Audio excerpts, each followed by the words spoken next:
थोड़ी सी पेंटिंग बाकी है। শাহরুখ খানের প্রযোজনা সংস্থার বিরুদ্ধে দায়ের করা মানহানির মামলা খারিজ করেছে দিল্লি হাইকোর্ট। ভারতীয় রাজস্ব পরিষদের কাস্টম কর্মকর্তা সমীর ওয়াংখেড়ে অভিযোগ করেছিলেন, শাহরুখ পুত্র আরিয়ান খানের পরিচালিত web series the bads of Bollywood এ একটি চরিত্রের মাধ্যমে তার ভাবমূর্তি ক্ষুণ্ণ করা হয়েছে।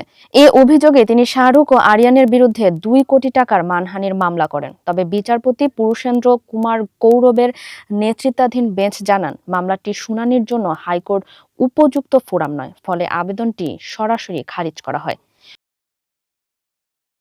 সমীরের দাবি ছিল, সিরিজে দেখানো সরকারি কর্মকর্তার আচরণ ও সংলাপ তার সঙ্গে মিল রয়েছে, যদিও আদালত সেই যুক্তিকে আমলে নেয়নি। উল্লেখ্য, এই সিরিজটির মাধ্যমেই পরিচালক হিসেবে আত্মপ্রকাশ করেছেন আরিয়ান খান।